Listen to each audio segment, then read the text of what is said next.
Well, what's up, everybody? To those of you who are joining us live, and hopefully those who will catch this program once we share the link later on, welcome to the second installment of our 10 to 1 hospitality support series. My name is Marc Farrell. I'm the founder and CEO of 10 to 1 Rum.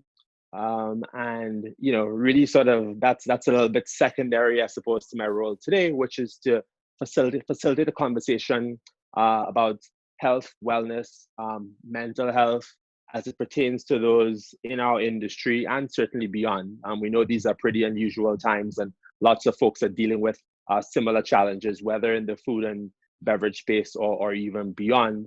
And so with me today, I have three fantastic panelists who we are proud to welcome, Molly, Laura, and Amy.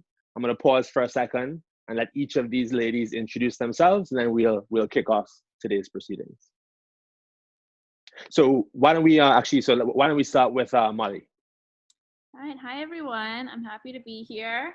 It's always nice to connect, even if it's over a screen. But I'm Molly. I'm a registered dietitian. My background is in private practice counseling, helping with weight loss, overall healthy eating, and helping people create healthy meals at home. So doing some recipe content and kind of sharing overall healthy lifestyle tips. Awesome. Thanks, Molly, and great to see you as usual. You too. Let's go to Laura. Hi, I'm Laura Green. I am a licensed professional counselor. I live in Chicago, Illinois. Currently, though, I work for Winebo, which is a distributor of fine wine and spirits within the Midwest. So I work full-time in the drinks industry after almost 2 decades in hospitality, working in craft bartending. I wanted to get out of the hospitality industry because I found it was extremely unhealthy for me. I wasn't necessarily subscribing to the best practices. So in 2013, I went back to school, got my master's degree, my license, and then I decided to stick around because I wanted to, I guess, utilize what I had learned to try to change the, culture and structure of health issues. So that's why I'm here today. Awesome. Thanks, Laura.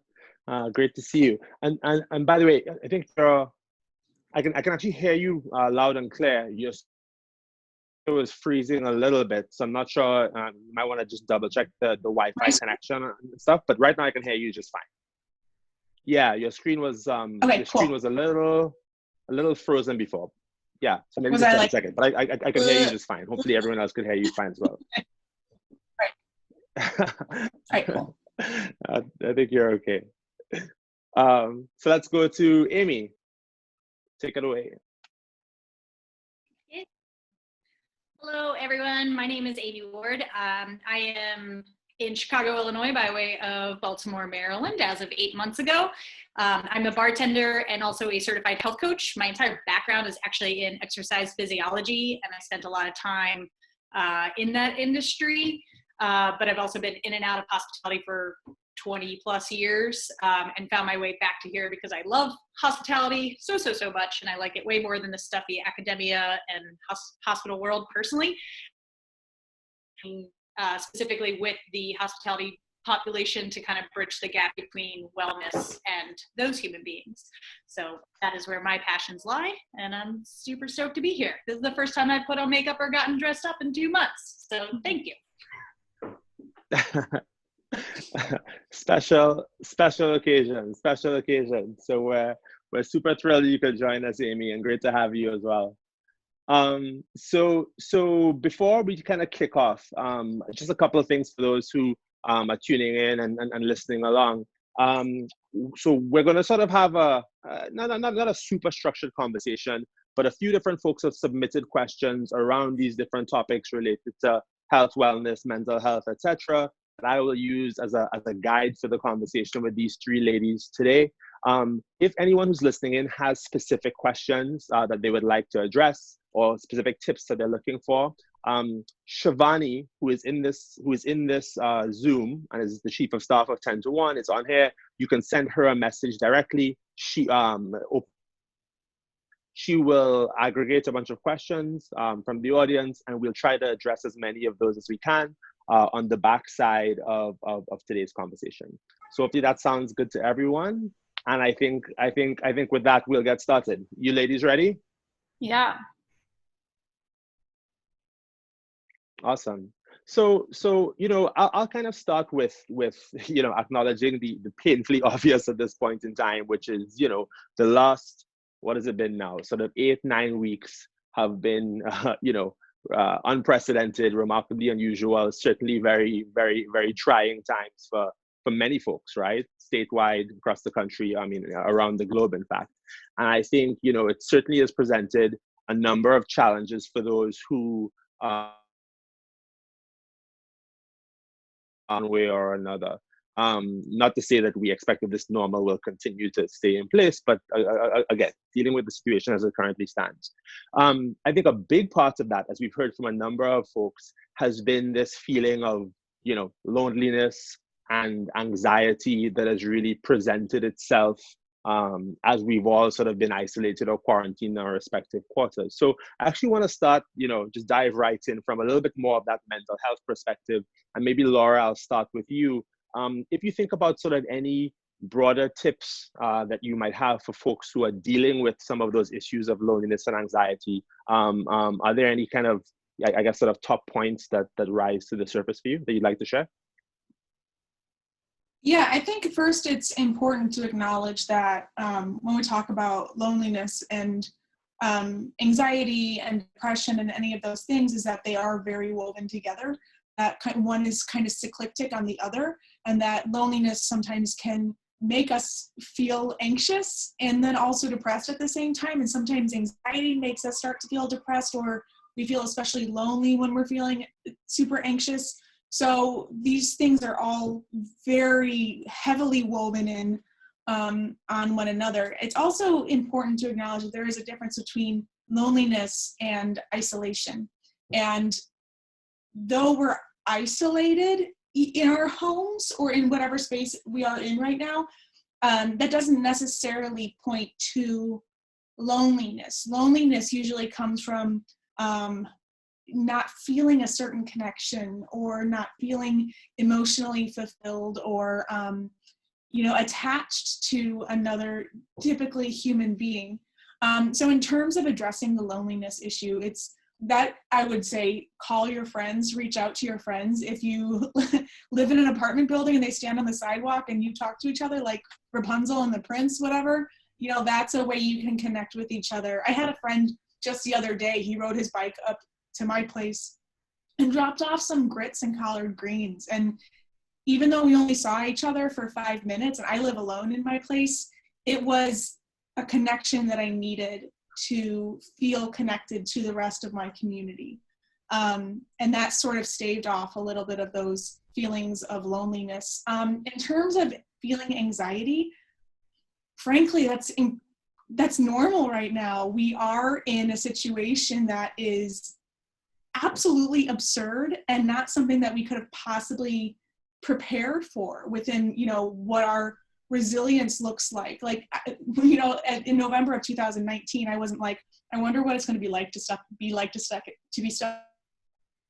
How can you possibly emotionally prepare for that?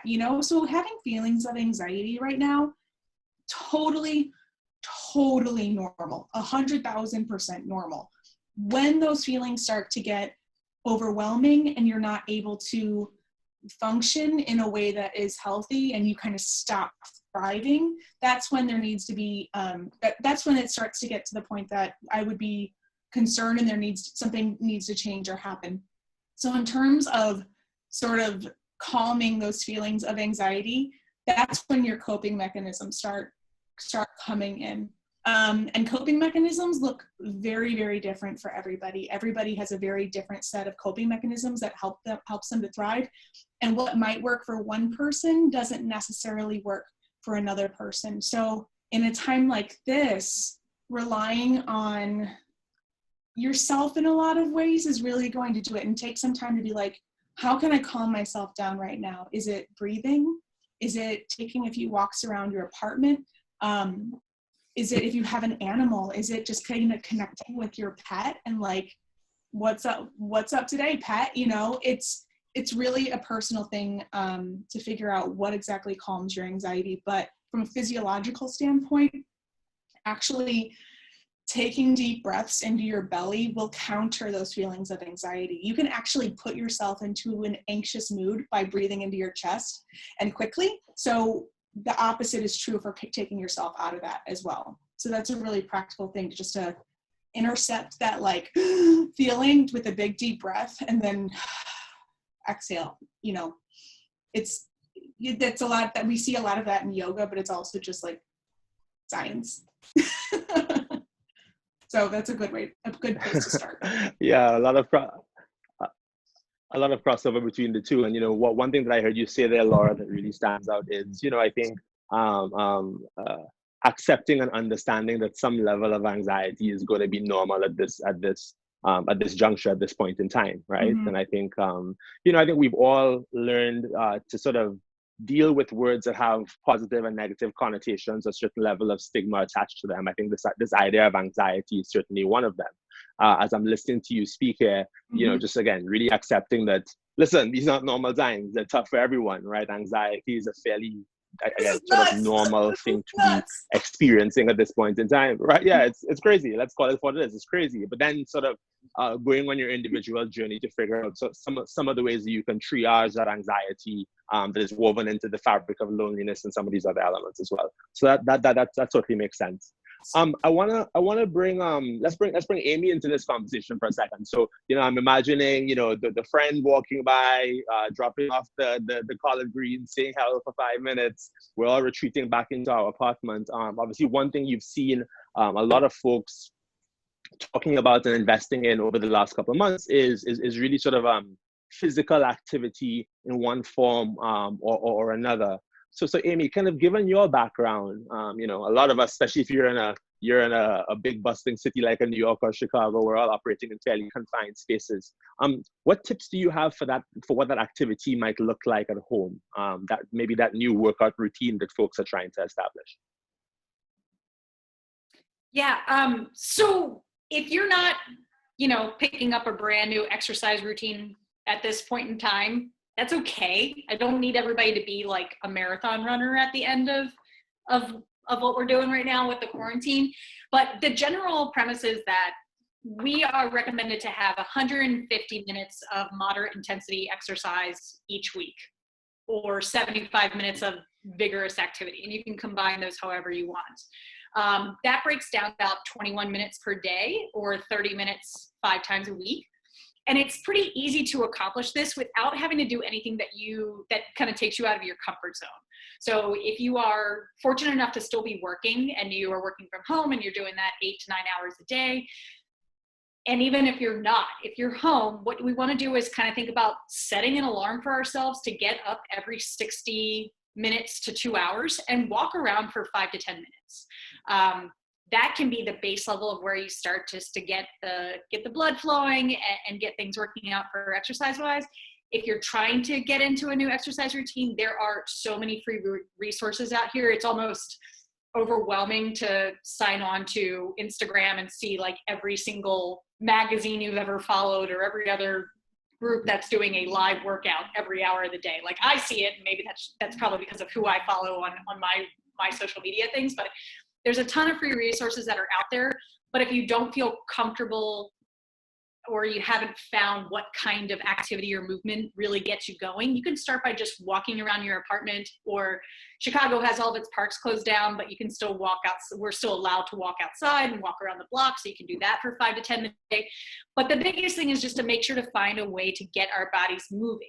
And that's because exercise has a wonderful impact on our mental health, in addition to all the physiological impacts that we're probably mostly familiar with. But there is an increased production of serotonin and dopamine, our happy pills and our painkillers, our natural happy pills and painkillers that come about when you exercise. And that happens from that, 20 minutes of exercise a day to get those things, those positive brain chemical reactions happening. So think about what makes you excited, whether it is, you know, you could pet a dog for 10 minutes and vigorously pet a dog, and maybe that's the way you get your activity, or maybe you're shaking around and dancing, and that can be it too. But we got to get ourselves moving, and you really don't need a ton of space. If you're in a small space, we're looking for basically like an 8x8 space, and that's a lot of space too. If you can stretch your body out on a workout mat, you're good to go. That's all the space that you need. And you also don't need equipment. Your body is a fantastic resource in and of itself. And now is the time that even if we don't have access to our gyms, we can still work on the basics to help us with stability and mobility. And that comes in the form of push-ups, squats, lunges, planks, dips. All those things are fantastic for your body. And if you can learn to do them the right way right now, they will be fantastic in terms of a workout. That's all you need. You don't need resources except for enough space to stretch out. That's it. That's awesome. So making use of my confined space. You know, I think we all use. I could imagine. I feel like we all had this, well, many folks have had this notion in their mind that, like, you know, unless you're exercising for 60 minutes or 90 minutes in a session, it actually doesn't count. What I'm hearing you say loud and clear is, you know, the bar is actually much lower in terms of time spent, right? Like 20, 30 minutes a day in that little 8x8 space, or if you're able to take a little walk outside or whatnot, actually can kind of get you there. If I'm trying to look for some cues, Amy, that suggests to me that like I'm actually making a run at this, right? Like what am I looking for? Is it my heart's beating a little faster? I feel a little bit better as I navigate the rest of my day. Are there any of those cues that I should look for when it comes to that daily physical activity? Yeah, so I mean, if you want to know that you're doing the right thing and getting the kind of exercise, if that's what you're asking, yeah, our heart rate's going to increase. What's going to happen after we have a small bout of exercise is that there's going to be a lot of mental clarity that we have. There's a lot of focus, alertness, attention, and energy that comes from actually working out. So you can recognize a lot of those things almost immediately, I would say. That's why we generally tend to feel like more able to work on a project. I work out in the morning because it gives me the clarity and the focus that I need to actually get going for the rest of the day. So if you feel like you have a little bit better attention span to work on something afterwards, that's where it's coming from. And that's just from all the good chemical reactions that are happening in your body and traveling up through the brain to everywhere else. Got it. That's awesome. And actually that's a pretty good segue for me to bring Molly into the mix now. Because I kind of heard you talk a little bit there, Amy, about sort of the way that your day might be set up as you begin to navigate it. And I know for a lot of folks right now, finding themselves in an extraordinary circumstance, this notion of creating a routine and building some more structure into their daily lives is a question we've heard pop up time and time again. So I'm just going to pull Molly into the conversation now. And Molly, would love to kind of hear any thoughts you have around that idea of creating some more structure and some more routinous behavior in one's day. Yeah, for sure. So I think, you know, week 1 and 2 of this, we were sort of loving working in our pajamas and, you know, being in bed while we took calls. And I think what happened was a lot of people kind of got into that routine. And then week 3, week 4 came around and found that they just were not, they didn't have as much energy. Their anxiety levels were skyrocketing. And that lack of structure that we usually have in our days, that can cause more anxiety, it can cause more negative behaviors.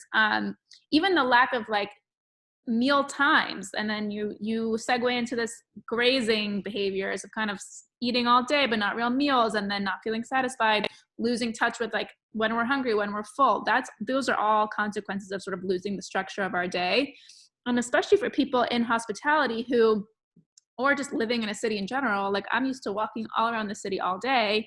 And then when you lose that, it's just, you know, you're more sedentary. So you have to really create a structure for yourself and stick to it. So there's a couple things that I've done that have really helped me. So first thing is like, you know, if you don't have kids, like getting up at a time that you usually would, right? Like it's fun to sleep in a little bit, but you have to sort of start your day at that normal time.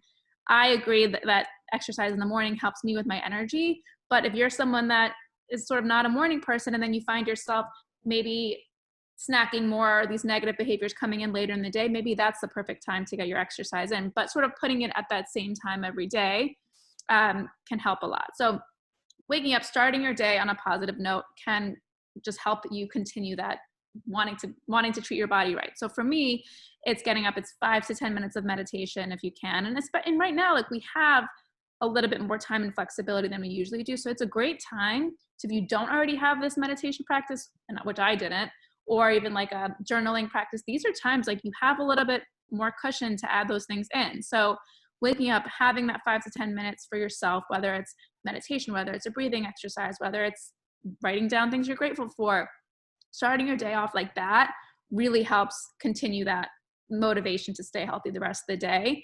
You know, like you maybe having lemon water with, ginger, whatever makes you feel healthy as that first step in the day can really help just continue again, the motivation.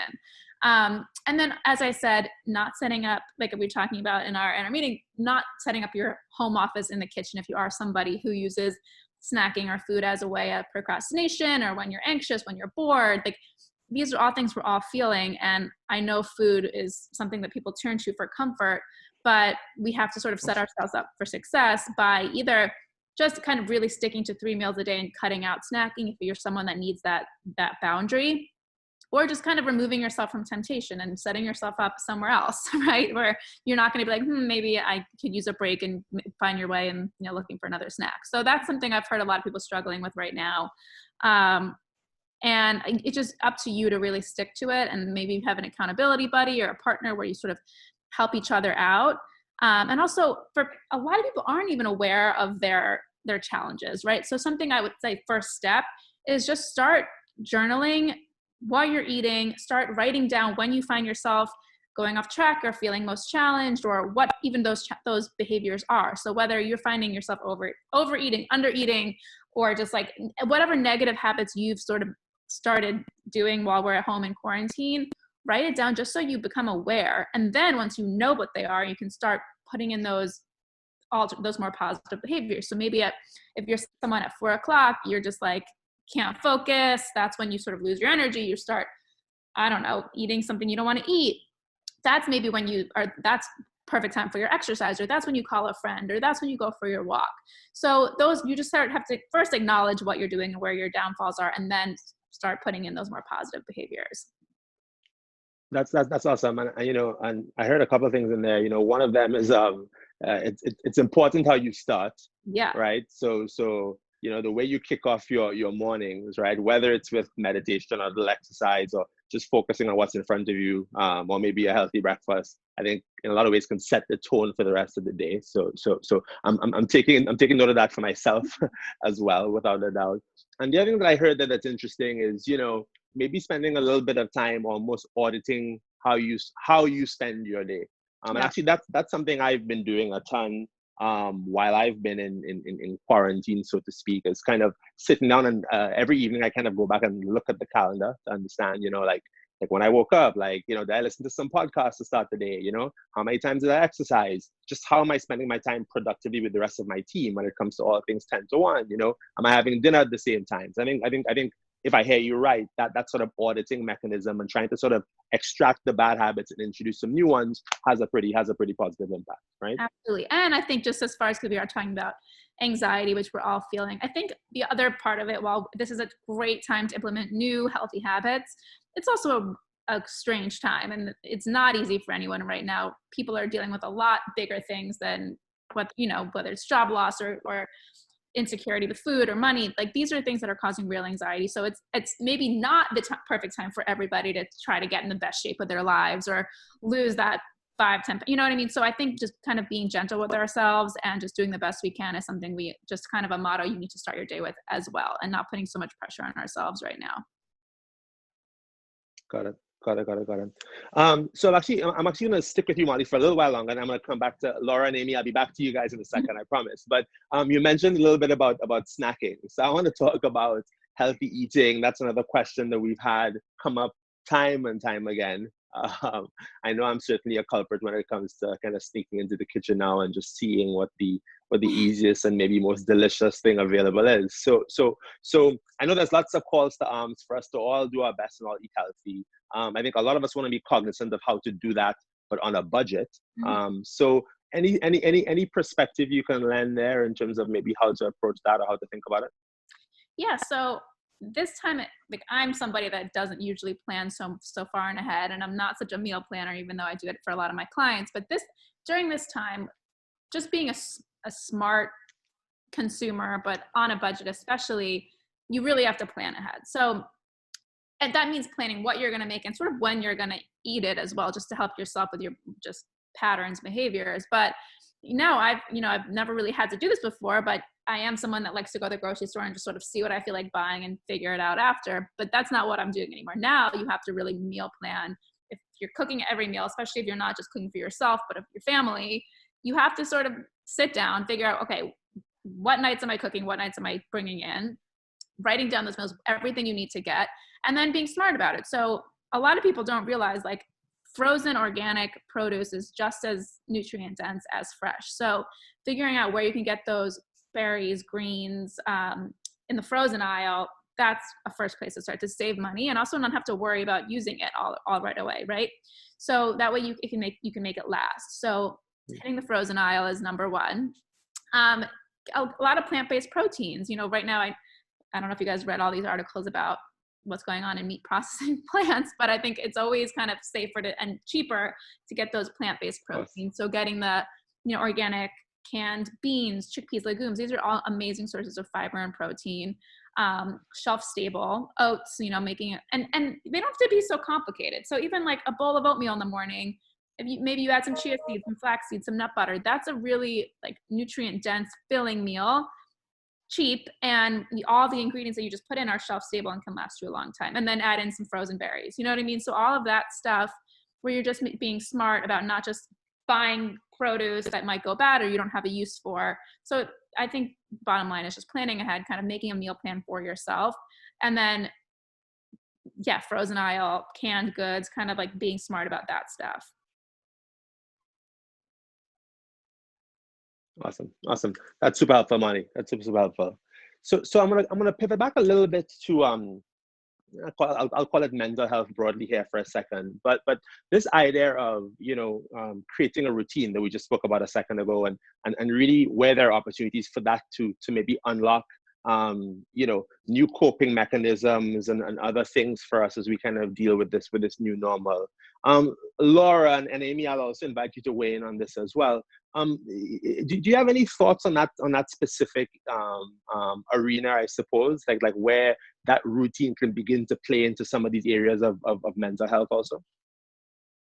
For sure. So whenever I start talking about routine, I always remember when I was working with kids as a therapist and their families, and how much kids would thrive with rules and routine and schedule.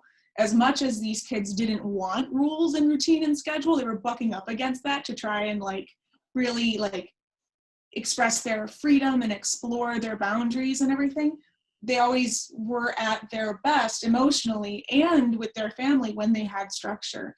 And I always think about that. As much as we don't want that, we do really thrive in that way. And it's true. It's certainly true for adults. And so at a time like this, Molly brought up, in those first few weeks, we were just like, okay, here we go, Netflix all day, and that was okay for a while. For those of us who have the ability to do that, I know a lot of people are at home with their kids. They're homeschooling their kids right now. They're trying to work a job maybe at the same time. So that structure is just like crazy pants right now. So with that, as you establish a new structure, it is so important to be kind to yourself if you don't stick to that structure. I took a minute to write down, this is what my ideal day would look like. And I have never once in this entire time that I've been in my house achieved that day.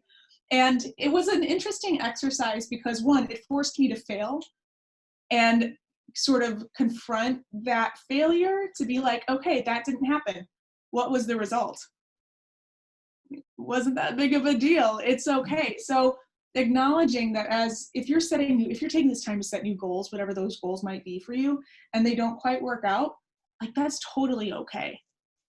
Totally okay. If you are trying to be like, okay, I'm gonna wake up at 6 a.m. every day and I'm gonna work out and then I'm gonna make a breakfast and that breakfast is gonna be dope, and that doesn't work out, like that's okay. We are kind of put ourselves at risk in this time to set these really high productivity standards for ourselves, and that can include setting new goals or setting new habits that if we don't achieve them, that compiles like that sort of like guilt feeling on top of shame on top of this. So practice using this time to also be like, this is what it is. I'm going to get out of this what I get out of this, and my main priority is to get through it. So focusing on that and focusing on that self-forgiveness, whether you have children, whether whatever, that is going to be the basis on really maintaining a healthy sense of self, identity, and mental health. In terms of establishing new coping mechanisms, what is kind of silver lining about right now is we have space to try new things and to see if they work or don't. So we don't have these, especially when we talk about folks who are in hospitality, a few coping mechanisms that we use a lot are work. We work all the time, and that is 100% a coping mechanism because it detaches us from the things that we probably should deal with, but like don't want to. I don't have time. I have to go to work a 17-hour shift. That's a really common one. And then, of course, substances. You know, alcohol in particular is something that is readily accessible to us. It's easy to sort of hide the unhealthy coping with alcohol behind, but I'm an awesome bartender and I'm learning. Like, you know, like I'm a bartender, so I'm testing it out. Well, what does this cocktail even taste like? But really it's a coping mechanism that might be a little bit problematic for your health and well-being. So in a time like this where we don't have those crutches to go to, it's a time to maybe move away from some of those things that we've felt a little iffy about in our life and move towards something else. And it's important to note about coping mechanisms that coping mechanisms don't stop. It's not like you can not have a coping mechanism, because no matter what, it's a function of your brain and body that your coping is coming in and out all the time. I don't know if any of us have watched Chernobyl, when he's in the courtroom scene and he's like, okay, so when the reactor starts to shut down here, this is what happens. When that system fails, this one comes in. And then if that fails, this one comes in. That's kind of how our brains are working too. So if something happens, if we're stressed about something, or we're feeling a sense of anxiety, like for example, living during a plague, you know, there are going to be coping mechanisms that come in to mitigate those feelings. And when maybe those aren't there, other things are going to rush in. The cool thing about coping mechanisms is that so many of them are unconscious and subconscious, but they don't have to be. So some of them, like after you leave a shift and you're like, yo, that was a rough shift, I'm going to go drink a beer. That is a conscious decision to use that as a coping mechanism. And that's okay, as long as you're not like drinking yourself into a blackout. Then that becomes what we would call an unhealthy or a maladaptive coping mechanism. So if you are taking a coping mechanism away, it's going to be replaced with something else. And it's best if you can take that time to be self-reflective. You know, self-auditing, I think, is a term that we've used a lot during this webinar, to take that time and be like, okay, so I'm having a hard time right now, and I'm wanting to drink a beer, or I'm wanting to drink that bottle of wine, or do a few shots of whatever. I'm going to try to not, and instead I'm going to try to do this, whatever this is. Go read a book, go whatever it is that you choose. And it's time to test those things out safely. And we can do that without those social impositions of the entire staff going to the bar after work, that we don't feel that kind of peer pressure coming in. We can do that and explore that on our own without any sort of outside influence or, to kind of muck up your process. But then again, this is a really strange time. So if your coping mechanisms are what they are right now, do what you got to do to get through this at the end of the day. That's going to be the most important thing. And it's also worth noting that any coping mechanism, when used in excess, is going to be a little bit problematic and maladaptive. for you. So for example, we need to eat to live. But when eating becomes your primary source of a coping mechanism, it might start to be a little bit unhealthy. You know, as bartenders or beverage professionals or people who work in hospitality who are quite acquainted with alcohol, this is something that is a source of creativity as well as a source of income. But in excess, that's when we start to have health problems, social issues, job problems.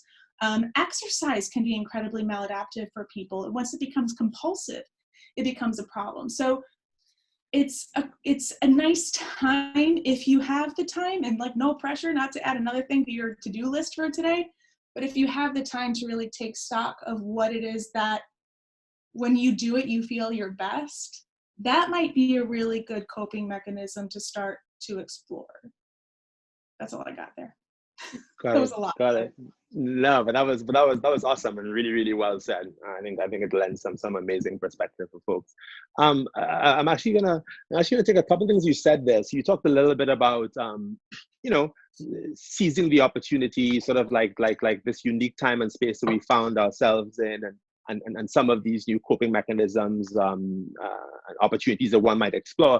And I'm actually gonna pull in Amy here, and I know this applies to both you and Laura. But Amy, you know, you're someone who obviously has had you're a veteran of the industry, sort of a number of years in a variety of roles. Laura, the same for you as well. But both of you ladies have also gone on to explore other avenues, sort of beyond food, beverage, spirits, and what have you as well, right? So, you know, you've gone to get, you know, PhDs, professional qualifications. We're here talking about mental health and wellness and some of these other areas. So Amy, talk to me a little bit about how you've thought about sort of those dual pedals over the years. And you know, this might be a time when some folks are sitting down trying to evaluate what their options might be as things slowly begin to come back during the course of the summer. Maybe how have you thought about it in the past? How are you thinking about it now? That should really be helpful for folks to hear. Sure. So my background's a little interesting in that, like, the first job I had was a dishwasher when I was 14 years old in a crab house in Maryland. So like that was my first like proper paid gig was being in hospitality. I did go into the sports field and exercise field because I was also obsessed with sports. And I did spend time in that industry for a while bartending on the side. I was an academic advisor, and I also was a PE teacher at one point, and also went to the hospital system and was helping doctors and residents there. Like, I've done the whole gamut of things, but I eventually just went back to the hospitality side. I feel like I always kind of ran away from my health and wellness side because I was like, this feels boring. This doesn't feel like a way I can make it practical and adapt it to something that I find very passionate. But when it came to hospitality, that's where the connection really came full circle for me, was just understanding that something that I took for granted doing day for day, like just living a general healthy life because that was how my brain was programmed to do it, is something that there was this huge gap in knowledge that people just didn't have. Because in general, I would guess most of the people in this room haven't had a health class or some class related to wellness since they were maybe a freshman in high school, if you're lucky, and then like maybe you took something in college, but that probably had to deal with whatever our specific studies we're dealing with. So just that was kind of the calling that I had there, was seeing that there was this huge just empty space where we weren't able to connect and realize that it was actually fairly simple for people to program healthy aspects into their life for wellness, for it being in the hospitality industry, regardless of like, even when you're given like every bad setup possible, like your bars are not designed for our bodies. Like, it's not an ergonomic endeavor by any means. And like, you're already working shift work. So you're messing with your body's natural rhythms and circadian rhythms and biological clocks. And but showing people that there were actual behavioral changes that they can make on a day-to-day basis that would make that opportunity for them to live a healthy life while being in this industry where we give so much of ourselves to other people really was a possibility. So I'm very fortunate that I got to bridge these two very different worlds and put them together. But I also think right now is a really good opportunity for people to see where there are gaps in understanding, gaps in knowledge. Like there's huge gaps in legislation for our field. And that's something that I am not, like, I don't think I'll go down the government politics side in that, but I know some people's interests have been ridiculously piqued at this point in time. I know there are people who are bartenders who are in recovery who are like, this is my time now to become an addiction counselor, because now I realize that this is needed even more tenfold than it already was. Like, I'd say if there is a listen, like, as we're all telling you to like listen to yourself, and if there's anything to achieve in this time during quarantine is to become more in tune with you, like be instead of do, just be. Like, listen to what your body is telling you, listen to what your brain is telling you. Or is this legislation something that's piquing you, and do I need to really consider changing my trajectory and figure out how to bridge these gaps for the hospitality industry in this way? Like, am I so fascinated by what I've learned to cook and do that I want to go down the very rigorous road of doing, like, being a dietitian or nutritionist? Like, are you going to become a therapist? Like, we're all different yet connected, like, but there's so many opportunities for your interest to be piqued right now. And that's why I would say, like, just listen to what's calling you right now, because I'll bet that everybody has had something just ring inside of them at this point in time. It's like probably itching at them to explore a little further. So I would encourage everybody to explore their childlike interests right now, because I bet it would lead to something very fascinating and helpful for our industry as a whole. Yeah, that resonates a ton, Amy. And I think that, for so many of us, and it doesn't matter what industry you're in or what role you're in within that industry, but so many of us spend time like on this treadmill, right? Like, we're kind of running every day, all day, nonstop.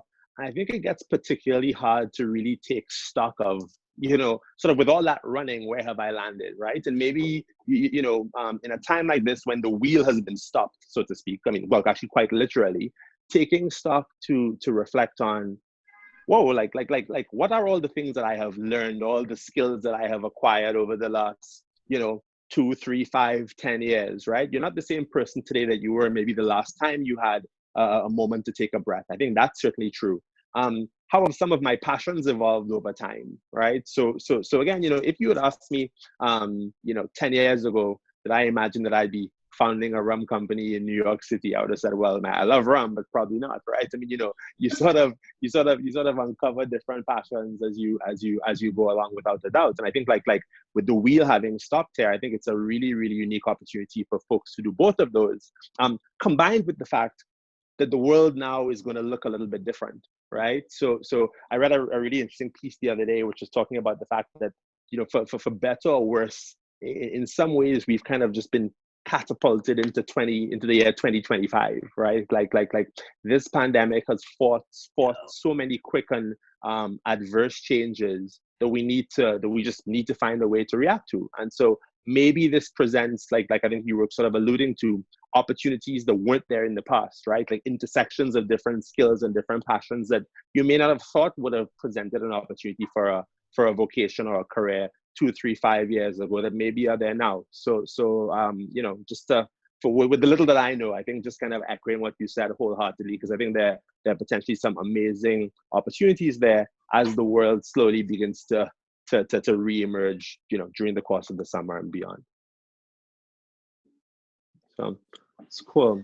So ladies, I will I think actually the question, the sort of the conversation that we've navigated to date, I think we've been chatting for about 45 minutes. So I think we're doing pretty well there. I think the questions we've navigated so far more or less answer the questions that we had received prior to this webinar.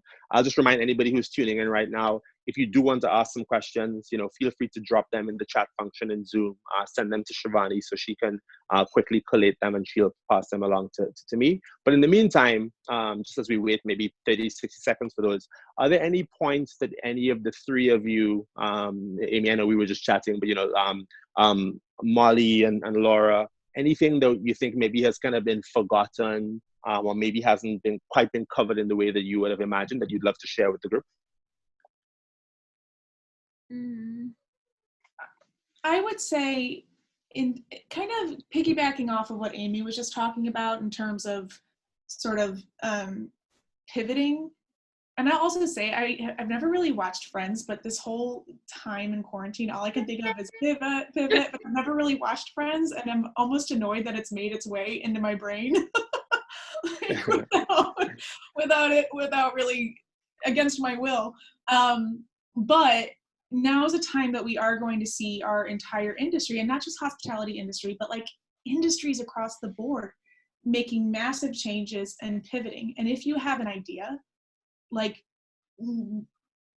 bring that idea to the world, you know? And Amy, as you were talking, I was thinking about like 2012 when I was thinking about going back to school, and I remember looking at the program and I was like, 4 years full time in this program, and I'm probably going to have to bartend the whole time that I'm doing that, and a year-long internship. And I was just thinking, oh my God, it's just so much. And then I'm like, if I want to do my PhD after that, it's just going to take so long. And I look back now, 7-8 years later, and this isn't exactly what I thought it would look like, but it's pretty close. And I'm really happy that despite the uphill that was, and I'm not saying go back to school, because if you want to see my student loans, it might convince you to not.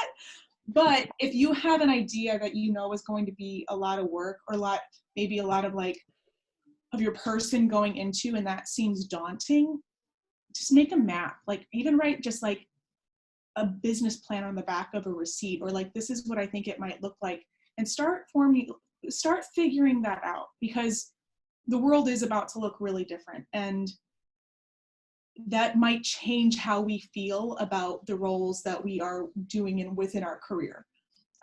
So investing the time, even though it seems like it's going to be a lot of time, I can't suggest doing that enough. I'm really grateful for 2012 idiot Laura for